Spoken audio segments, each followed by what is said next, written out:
ఉద్యోగి ఆధారిత కుటుంబ సభ్యుల వైద్య రియంబర్స్మెంట్ క్లెయిమ్లను పంపేటప్పుడు కింది పత్రాలను తప్పనిసరిగా సమర్పించాలి.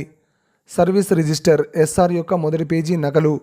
అందులో కుటుంబ సభ్యుల పేర్లు నమోదై ఉండాలి.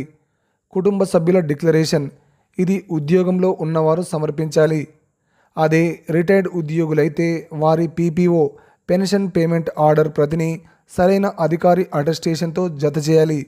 పై పత్రాలతో పాటు డిపెండెంట్ సర్టిఫికేట్, దీన్ని ఖజానా అధికారి అటెస్ట్ చేయాలి.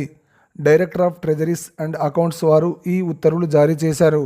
అంటే ఇకపై కుటుంబ సభ్యుల వైద్య రియంబర్స్మెంట్ తీసుకోవాలంటే కేవలం బిల్లులు మాత్రమే కాకుండా పైన సూచించిన పత్రాలను తప్పనిసరిగా సమర్పించాలి. ఉద్యోగి ఆధారిత కుటుంబ సభ్యుల వైద్య రియంబర్స్మెంట్ క్లెయిమ్లను పంపేటప్పుడు కింది పత్రాలను తప్పనిసరిగా సమర్పించాలి. సర్వీస్ రిజిస్టర్ ఎస్ఆర్ యొక్క మొదటి పేజీ నకలు. అందులో కుటుంబ సభ్యుల పేర్లు నమోదై ఉండాలి. కుటుంబ సభ్యుల డిక్లరేషన్, ఇది ఉద్యోగంలో ఉన్నవారు సమర్పించాలి. అదే రిటైర్డ్ ఉద్యోగులైతే వారి పీపీఓ పెన్షన్ పేమెంట్ ఆర్డర్ ప్రతిని సరైన అధికారి అటెస్టేషన్తో జత చేయాలి. పై పత్రాలతో పాటు డిపెండెంట్ సర్టిఫికేట్, దీన్ని ఖజానా అధికారి అటెస్ట్ చేయాలి. Director of treasuries and accounts వారు ఈ ఉత్తర్వులు జారీ చేశారు.